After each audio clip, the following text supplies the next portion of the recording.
मित्रों, आज हम देखते हैं रियल नंबर्स। रियल नंबर्स में हम देखेंगे नंबर सिस्टम, प्राइम फैक्टराइजेशन, क्या कंसेप्ट है एचसीएफ और एलसीएम का और इसको किस तरह से हम फाइंड आउट करते हैं।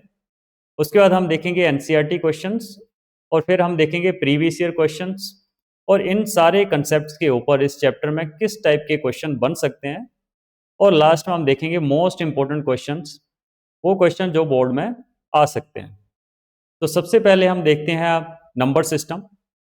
अब नंबर सिस्टम की बात करें तो ये आपने जूनियर क्लासेस से 8th या 9th क्लास में डेफिनेटली आपने सुना होगा नेचुरल नंबर्स के बारे में, होल नंबर्स के बारे में, इंटीजर्स के बारे में। इनको हम थोड़ा सा डिस्कस कर लेते हैं ताकि हम इस चैप्टर में इसको यूज़ कर सकें। सबसे पहले आपके पास आता है नेचुरल नंबर, फिर आता है होल नंबर्स, फिर इंटीजर्स, फिर रियल नंबर्स और लास्ट में एक इमेजिनरी नंबर्स है जो आप फ्यूचर क्लासेस में यानी क्लास 11th में आप पढ़ोगे इन the form of complex number, उसको भी थोड़ा सा हम देख लेंगे। तो सबसे पहले अगर बात करें नेचुरल नंबर की, तो देखो ऐसे याद रखो आप कि नेचुरल नंबर वो नंबर हैं जो नेचर की चीज़ें काउंट करने के लिए बने हैं। फॉर एग्जाम्पल आपके सामने 5 पेड़ हैं, अगर वो पांचों के पांचों पेड़ आपने काट दिए तो कितने पेड़ बचे? तो आप बोलोगे कोई पेड़ नहीं बचा। नेचुरल नंबर सिस्टम में जीरो का कंसेप्ट ही नहीं है, यानी ये जो नंबर हैं नेचुरल नंबर, ये कहाँ से स्टार्ट होंगे? ये आपके पास 1 से स्टार्ट होंगे, सोन सो एक एक इंक्रीज होते होते 1 2 3 सोन सो कहाँ तक जाएंगे? इन्फानाइट तक चलते रहेंगे। ऐसे ही अगर होल नंबर की बात करें तो होल नंबर में आपके पास जीरो इंक्लूड किया हुआ है और बाकी सारे के सारे नेचुरल नंबर हैं। ये भी जीरो से स्टार्ट होंगे और एक एक एक आगे बढ़ता हुआ इन्फानाइट तक जाएगा। अगर आपको कंफ्यूजन होती है नेचुरल नंबर और होल नंबर को याद करने में तो आप याद रख सकते हो होल नंबर में ओ लगा हुआ है और ओ जो है वो रिसेंबल करता है जीरो से, इसका मतलब होल नंबर स्टार्ट होंगे जीरो से। ऐसे आप इसको याद रख सकते हो। अब यहाँ पर अगर हम देखें इंटीजर्स के बारे में, मान लो आपके पास 10 रुपए हैं, लेकिन वो 10 रुपए आपने कहीं से लिए हुए हैं, यानी उधार है वो। तो आप उसको बाय यूजिंग नेचुरल नंबर और होल नंबर्स कैसे रिप्रेजेंट करोगे? अगर आपने सिंपली 10 लिखा, इसका मतलब 10 तो है, लेकिन वो रिप्रेजेंट नहीं कर रहा कि आपने कहीं से लिए हुए हैं। लेकिन अगर हम इसके आगे नेगेटिव साइन लगा दें तो इसका मतलब नेगेटिव में 10 है, यानी आपने 10 रुपए कहीं से लिए हुए हैं। लेकिन नेचुरल नंबर और होल नंबर में तो नेगेटिव नंबर है ही नहीं, इसका मतलब इसको हम रिप्रेजेंट करेंगे किसी और नंबर सिस्टम से, और वो नंबर सिस्टम जो है वही है इंटीजर्स। आप समझ ही गए होंगे इंटीजर्स जो है वो नेगेटिव से चलेंगे, कहाँ से? माइनस इन्फानाइट से स्टार्ट हो जाएंगे। ऐसे ही ये भी एक एक एक आगे बढ़ते हुए -3 -2 -1 0 1 2 3 सोन सो कहाँ तक जाएंगे? इन्फानाइट तक जाएंगे। इसमें आपके पास पॉजिटिव नंबर्स भी हैं और नेगेटिव नंबर्स भी हैं, यानी दोनों ही नंबर्स हैं। अगर हम यहाँ पर बात करें आगे रियल नंबर्स की तो एक एग्जांपल लेते हैं। मान लो आप एक पिज़्ज़ा खा रहे हो और उसके 4 स्लाइसेस हैं, उसमें से एक स्लाइस आपने किसी को दे दिया। तो अगर on natural number, whole number और इंटीजर्स को देखते हुए अगर हम पूछें कि आपने कितना पिज़्ज़ा दिया और आप बोलें कि आपने एक लिख दिया, तो ये तो गलत है। क्यों गलत है? क्योंकि एक तो पूरा पिज़्ज़ा हो गया, आपने उसका एक पार्ट दिया है। लेकिन नेचुरल नंबर में, होल नंबर में, इंटीजर्स में इसको रिप्रेजेंट करने का कोई मेथड ही नहीं है। आप इसको रिप्रेजेंट कैसे करोगे? आप लिखोगे 1/4, यानी एक पिज़्ज़ा का 4th पार्ट आपने किसी को दे दिया। अब ये जो 1/4 है ये नेचुरल नंबर में नहीं था, ये आपके पास होल नंबर में भी नहीं था, ये आपके पास इंटीजर्स में भी नहीं था, ये आपके पास आएगा रियल नंबर। तो आप सिंपली याद रख सकते हो वो सारे नंबर्स जो आप लिख सकते हो या इमेजिन कर सकते हो वो सारे के सारे रियल नंबर्स। यानी रियल नंबर्स कहाँ से कहाँ तक जाएंगे? माइनस इन्फानाइट से लेके इन्फानाइट तक आपके रियल नंबर्स होंगे। फॉर एग्जाम्पल 2.348, क्या ये रियल नंबर? बिल्कुल ये रियल नंबर। क्या ये नेचुरल नंबर है, होल नंबर है या इंटीजर है? नहीं, ये ना तो होल नंबर है, ना तो ये इंटीजर्स है, ना ये नेचुरल नंबर है। क्योंकि नेचुरल नंबर, होल नंबर और इंटीजर्स में पॉइंट का कोई, डेसिमल का कोई कंसेप्ट ही नहीं है। तो ये रियल नंबर्स हैं। अगर रियल नंबर्स को हम आगे देखें तो रियल नंबर्स को फर्दर टू मेजर पार्ट्स में डिवाइड किया हुआ है, सब पार्ट्स में। एक आपके पास आता है रैशनल नंबर और एक आपके पास आता है इर्रेशनल नंबर। अब ये रैशनल और इरेशनल क्या होते हैं? आपने रैशनल नंबर पढ़ा होगा और इरेशनल नंबर थोड़ा सा सुना होगा। Those number which can be written in the form of p by q where q does not equal to 0 and both p and q are integers। और एक को और आपने सुना होगा इस साथ में कि HCF of both p and q is 1। हाँ, ये जो HCF है इसका कंसेप्ट तो हम आगे पढ़ेंगे। आप सिंपली ऐसे याद रख सकते हो कि P एंड Q आर को प्राइम। को प्राइम मतलब इनमें कुछ भी कॉमन नहीं है एक्सेप्ट 1। यानी अगर मान लो आपके पास एक नंबर है 4 और एक नंबर है 7, अगर हम इनके फैक्टर करें, जैसे कि इसके प्राइम फैक्टर आपके पास आ रहे हैं 2 इंटू 2, 7 के आ रहे हैं 1 इंटू 7, तो इसमें कुछ भी कॉमन नहीं है इन फैक्टर्स में। इनको बोलेंगे आपस में, ये आपस में 4 एंड 7 को प्राइम है। यानी अगर हम लिखें 4/7 तो क्या ये रैशनल नंबर है?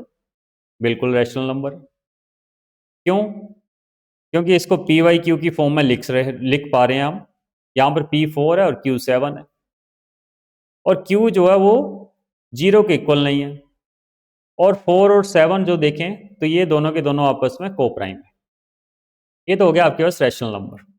लेकिन वहीं पर अगर हम रैशनल नंबर की डेसिमल रिप्रेजेंटेशन देखें कि इसको डेसिमल फॉर्म में कैसे रिप्रेजेंट करें। फॉर एग्जाम्पल हमारे पास एक रैशनल नंबर है 1/4। अगर हम इसको डिवाइड करेंगे तो हमारे पास आएगा 0.25। तो ध्यान से देखिए, इसकी जो डेसिमल एक्सपेंशन है वो 0.25 के बाद एंड हो गया यहाँ पर, इसके बाद ये आगे नहीं जा रहा है। यानी यहाँ पर ये टर्मिनेट हो गया, टर्मिनेटिंग है ये। यानी अगर हमें रैशनल नंबर की डेसिमल एक्सपेंशन या डेसिमल फॉर्म देखनी है, डेसिमल रिप्रेजेंटेशन देखनी है, तो उसकी डेसिमल रिप्रेजेंटेशन आइदर टर्मिनेटिंग होगी। अब ऐसा क्यों बोल रहा हूं मैं कि आइदर टर्मिनेटिंग होगी?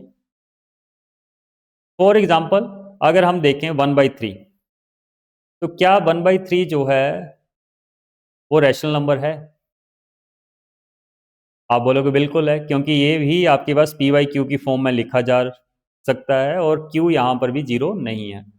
क्या इसमें 1 और 3 का HCF 1 है या फिर 1 और 3 को प्राइम है? डेफिनेटली 1 एंड 3 भी को प्राइम है।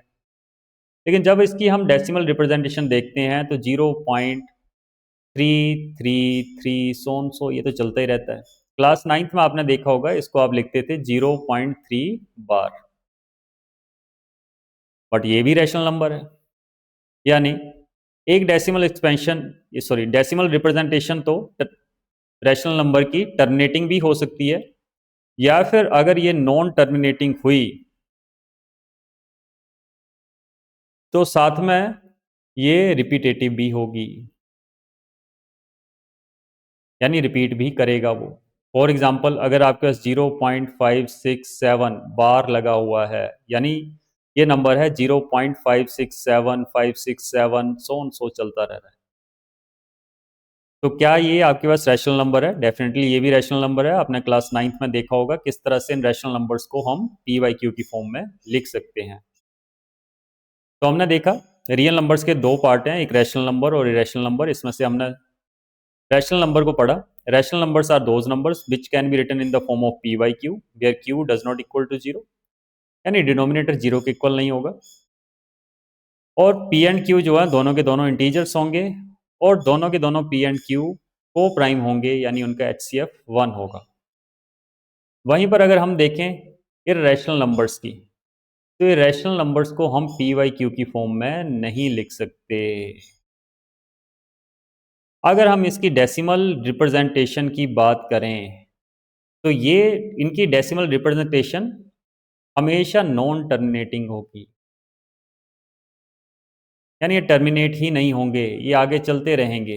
लेकिन नॉन टर्मिनेटिंग तो आपके पास रैशनल नंबर भी थे, तो इसमें साथ में क्या होगा, ये नॉन रिपीटिंग भी होंगे। अब इसका क्या मतलब है? फॉर एग्जाम्पल आपके पास है 0.123 125 138 765 सो यहाँ पर ये रिपीट ही नहीं हो रहा है, नॉन टर्मिनेटिंग तो है ये नंबर, लेकिन इसमें कुछ रिपीट भी नहीं हो रहा। तो इसको आप क्या बोलोगे, इसको आप बोलोगे इरेशनल नंबर। इरेशनल नंबर को हम पी वाई क्यू की फॉर्म में नहीं लिख सकते, ये हमेशा नॉन टर्मिनेटिंग और नॉन रिपीटिंग होंगे। इसकी और एग्जांपल, आपके पास पाई है, आपके पास √2 है, √3 है, √5 है, सोन्स। तो रियल नंबर्स को जो रैशनल नंबर और इरेशनल नंबर में बांटा गया है, यही इस चैप्टर में है सारा। अगर हम इसको थोड़ा और समझें, जो अभी तक हमने नंबर सिस्टम पढ़े, हमारे पास सबसे पहले हैं नेचुरल नंबर्स। नेचुरल नंबर में अगर हमने जीरो ऐड कर दी तो हमारे पास क्या बन गया, होल नंबर। यानी होल नंबर में सारे के सारे नेचुरल नंबर आएंगे और होल नंबर में कुछ एक्स्ट्रा, जीरो भी एक्स्ट्रा है। अगर हम इससे ऊपर देखें तो हमने पढ़े इंटीजर्स, यानी इंटीजर्स में सारे के सारे नेचुरल नंबर भी आएंगे और होल नंबर भी आएंगे, उनको छोड़ के कुछ एक्स्ट्रा भी होंगे। एक्स्ट्रा यहाँ पर क्या है, नेगेटिव नंबर्स जो हैं सारे के सारे वो एक्स्ट्रा ही। फिर उसके बाद हमने लास्ट में देखा रियल नंबर। रियल नंबर में सारे के सारे इंटीजर्स आएंगे, सारे के सारे नेचुरल नंबर आएंगे, सारे के सारे होल नंबर्स आएंगे। आप क्लास 11th में भी पढ़ोगे कि इंटीजर्स, नेचुरल नंबर और होल नंबर सारे के सारे सबसेट हैं रियल नंबर के, यानी रियल नंबर के ही छोटे पार्ट हैं। तो अभी तक हमने नेचुरल नंबर देख लिया, होल नंबर देख लिया, इंटीजर्स देख लिए, रियल नंबर्स को समझा, और अब इमेजिनरी नंबर्स को थोड़ा सा देख लेते हैं।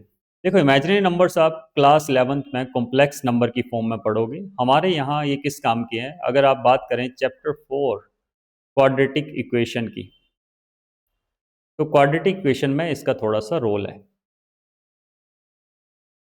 क्या रोल है उसको समझते हैं।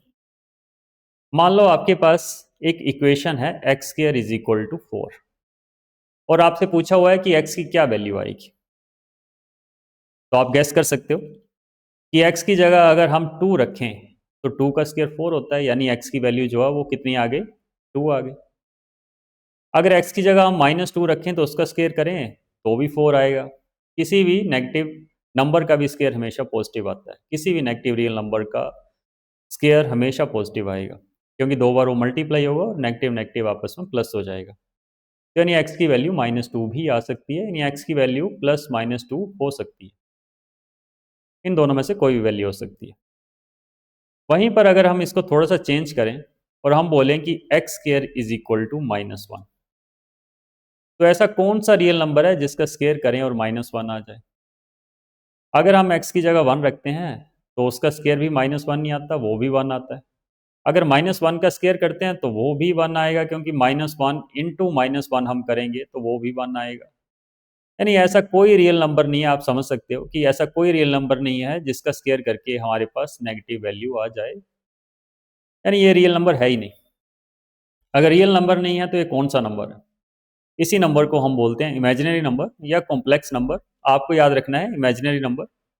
अगर हम स्क्वायर को दूसरी तरफ ले जाएं तो हमारे पास x = क्या आ जाएगा, √(-1). आप प्लस माइनस लगा सकते हो।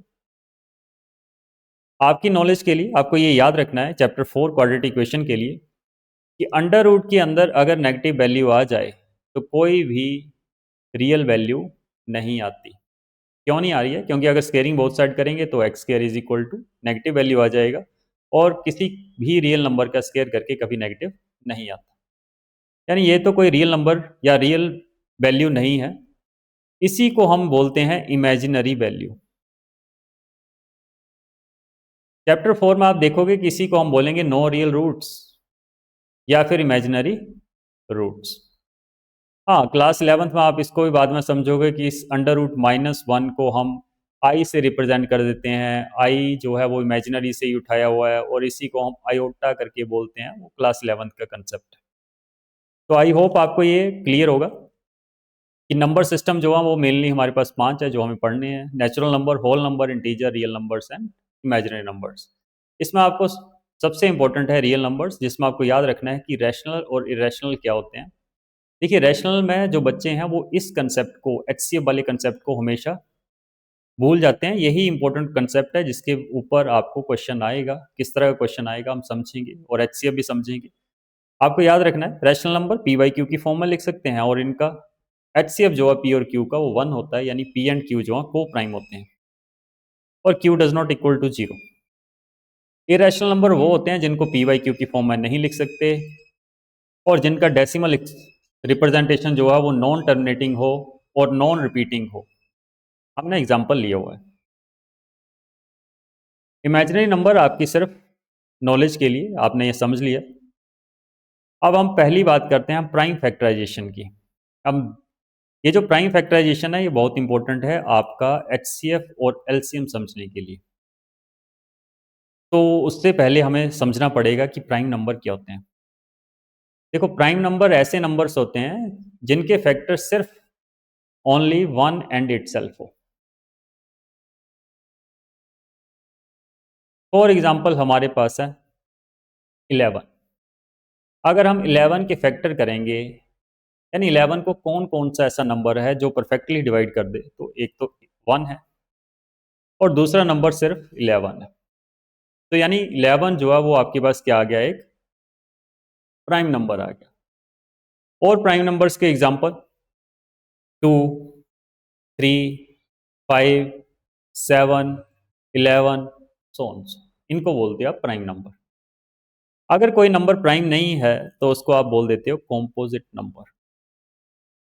यानी सिंपली आपको याद रखना है ऐसे नंबर जिनके फैक्टर्स हो सकते हैं apart from one and itself, उनको हम बोलेंगे कॉम्पोजिट नंबर। सबसे इजीएस्ट 4 ले लेते हैं। क्या 4 के हम फैक्टर कर सकते हैं? बिल्कुल, 4 को हम लिख सकते हैं, 2 इंटू टू भी लिख सकते हैं। या यूं समझो कि 4 को डिवाइड कौन कौन सा नंबर करेगा परफेक्टली? 1 भी कर सकता है, 2 भी कर सकता है, 4 भी कर सकता है। अब यहाँ पर 1 और 4 को छोड़ के एक और नंबर आ रहा है 2, जो 4 को डिवाइड कर पा रहा है परफेक्टली। इसका मतलब 4 आपके पास एक कॉम्पोजिट नंबर है। आपको याद रखना है कोई भी कॉम्पोजिट नंबर को हम प्राइम फैक्टराइजेशन उसकी कर सकते हैं। तो हम प्राइम फैक्टराइजेशन का एक एग्जांपल समझ लेते हैं। जैसे मान लो हमारे पास एक नंबर आता है 256। तो 256 का हम प्राइम फैक्टराइजेशन करते हैं, जैसे आप करते आ रहे होंगे। पहले इसको 2 से डिवाइड कर दो, 128। फिर से 2 से कर देते हैं, फिर से 2 से कर देते हैं, फिर से ये 2 से डिवाइड हो जाएगा। डिविजिबिलिटी रूल आपको पता होगा। फिर से 2 से कर देते हैं, ये फिर से 2 से होगा, और लास्ट में एक बार फिर से। तो अगर हम देखें 256 को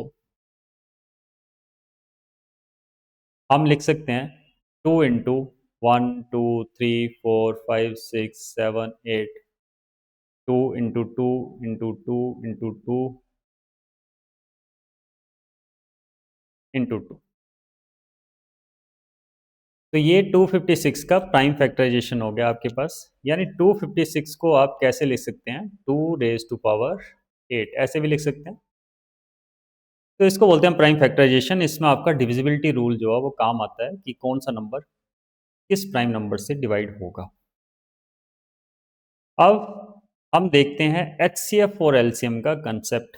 एचसीएफ और एलसीएम आप क्लास 8 क्लास 9 से पढ़ते आ रहे होंगे, जिसमें आपने सिंपली ये पढ़ा होगा कि एचसीएफ जो है वो हाईएस्ट कॉमन फैक्टर, ऐसा कुछ पढ़ा होगा। सिंपल उसका फुल फॉर्म पढ़ी होगी, हाईएस्ट कॉमन फैक्टर।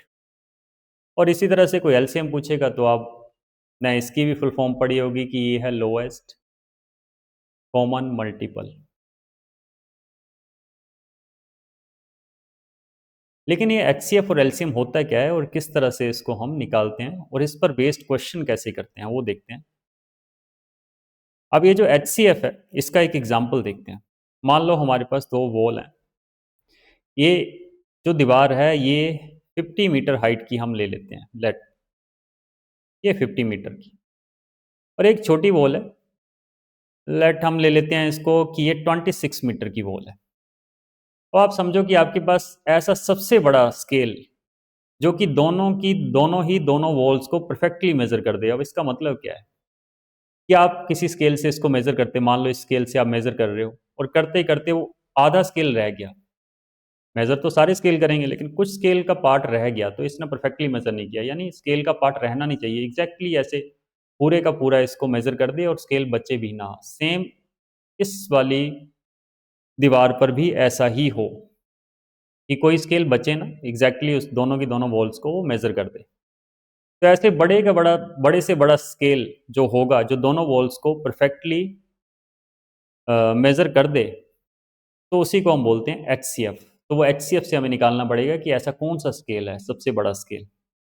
अब वो एचसीएफ और एलसीएम कैसे निकालते हैं, बाय यूजिंग प्राइम फैक्टराइजेशन, उसको तो हम समझते हैं। अभी हमने एग्जांपल देखा एचसीएफ का, ऐसे ही एलसीएम का एग्जांपल देखते हैं। जैसे आपके सामने ये दो क्लॉक हैं, ये जो वॉल क्लॉक है, मान लो ये वाला जो ए क्लॉक है, इसको ए नाम दे देते हैं, इसको बी दे देते हैं। जो ए क्लॉक है वो आपके पास 10 मिनट्स के बाद रिंग कर रहा है, और बी क्लॉक जो है वो मान लो आपके पास 15 मिनट्स के बाद रिंग कर रहा है कंटिन्यूसली। यानी एक क्लॉक अगर आप ऐसे मान के चलो कि अभी जैसे अभी 10:10 हुए हैं, अभी रिंग किया है, तो उसके बाद कब रिंग करेगा वो? 10:20 पर रिंग करेगा, फिर 10:30 पर रिंग करेगा, फिर 10:40 पर रिंग करेगा। ऐसे क्लॉक भी अगर अभी 10:10 हो रहे हैं क्लॉक में, तो फर्स्ट टाइम ये रिंग कब करेगा? ये फर्स्ट टाइम रिंग करेगा 10:15 पर। मान लो 10 बजे से हम देख रहे हैं, मान लो 10:15 पर रिंग कर रहा है, तो नेक्स्ट रिंग करेगा 15 मिनट्स के बाद, यानी 10:30 पर। नेक्स्ट रिंग करेगा 10:45 पर, सो ऑन सो। तो कोई ऐसा भी टाइम होगा जब ये दोनों के दोनों ए एंड बी इकट्ठे रिंग करेंगे। उनको निकालने के लिए हम यूज़ करते हैं एलसीएम का, लोएस्ट कॉमन मल्टीपल। आप ऐसे याद रख सकते हैं, अगर बड़ी वैल्यू आनी हो या फ्यूचर में वैल्यू आनी हो, तो हमेशा आप एलसीएम यूज़ करोगे। अब यहाँ पर ये दोनों के दोनों क्लॉक जो हैं वो फ्यूचर में जाके ही इकट्ठा रिंग करेंगे, इसका मतलब यहाँ पर आपको एलसीएम निकालना है। अब हमें सिंपली ये सीखना है कि एचसीएफ और एलसीएम हम प्राइम फैक्टराइजेशन से कैसे निकालते हैं। तो हम पहले क्वेश्चन पर आते हैं अपने एचसीएफ पर, जहाँ पर एक जो दीवार थी वो 50 मीटर हाइट की थी और दूसरी जो है 26 मीटर की थी। तो हमें फाइंड आउट करना था बड़े से बड़ा स्केल जो कि इन दोनों की दोनों वॉल्स को परफेक्टली मेजर कर दे। अभी आपने थोड़ी देर पहले प्राइम फैक्टराइजेशन का कंसेप्ट समझा है। तो हमें यहाँ पर 50 को और 20 को 26 को इनके प्राइम फैक्टर करने हैं। तो आप प्राइम फैक्टर कैसे करोगे? सिमिलरली 2 से डिवाइड करो, 25, फिर 5 से डिवाइड होगा, 5 5 ज़ा 25, फिर 5 से डिवाइड होगा। यानी आप 50 को लिख सकते हो 2 इंटू 5 इंटू 5। सिमिलरली आप 26 के प्राइम फैक्टराइजेशन करो, 2 13 ज़ा 13 से ही हो जाएगा, क्योंकि 13 आप एक खुद आप प्राइम नंबर है, तो इसको आप लिखोगे 2 इंटू 13।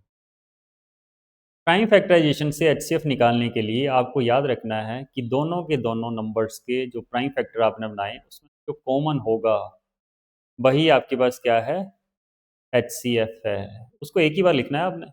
ये हो गया आपके पास एचसीएफ 50 एंड 26। और भी हम एचसीएफ के क्वेश्चन देखेंगे आगे। तो यहाँ पर अब फिर हम अपने क्वेश्चन की तरफ जाएं। तो एक जो वॉल थी वो 50 मीटर हाइट की थी और एक 26 मीटर हाइट की थी, यानी इन दोनों के दोनों वॉल्स को जो परफेक्टली स्केल मेजर कर देगा उसकी हाइट कितनी होगी? 2 मीटर। यानी 2 मीटर का स्केल हमें यूज़ करना पड़ेगा इन दोनों के दोनों को फिल करने के लिए, तो सॉरी, इन दोनों के दोनों को मेजर करने के लिए। अब एग्जांपल लें कि आपने मान लो 4 मीटर का स्केल यूज़ कर लिया। अब ये तो हमने निकाल लिया, बट आपने मान लो यूज़ किया 4 मीटर का स्केल। तो जब आप 4 मीटर का यूज़ करोगे तो आप देखो ये कितनी बार इसको 12 टाइम तो इसको कर देगा। मान लो यहाँ तक तो उसने मेजर कर दिया परफेक्टली, यानी 48 मीटर तक तो मेजर कर दिया, अब 2 मीटर बच गया।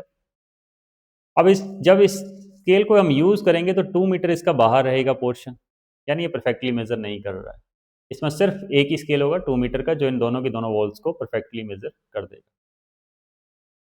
अब आते हैं हम एलसीएम के कंसेप्ट के ऊपर कि एलसीएम कैसे निकालते हैं।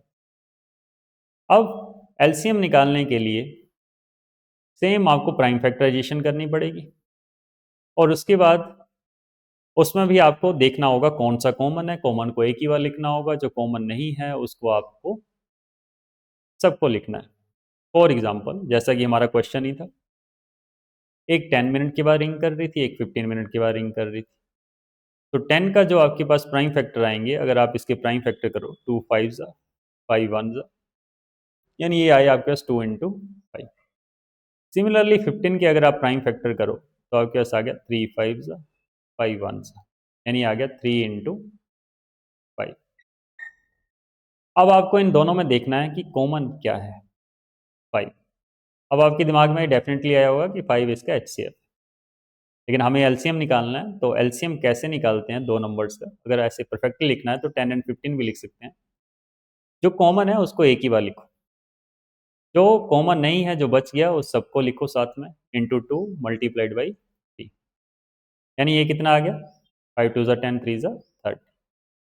अब अगर हम अपने क्वेश्चन की तरफ देखें तो हमने ये बोला था कि दोनों क्लॉक्स, पहला क्लॉक 10 मिनट्स के बाद रिंग कर रहा है और दूसरा क्लॉक 15 मिनट्स के बाद रिंग कर रहा है, तो इकट्ठे रिंग कब करेंगे? तो वो 30 मिनट्स के बाद रिंग करेंगे।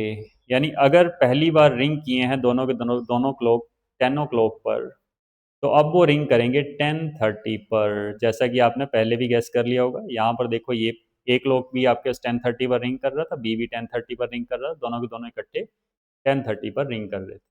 तो ये कंसेप्ट आपके पास एलसीएम का। हमने ये देखा कि एचसीएफ होता क्या है और इसको निकालते कैसे हैं यूजिंग प्राइम फैक्टराइजेशन, और एलसीएम होता क्या है और इसको कैसे निकालते हैं सिमिलरली।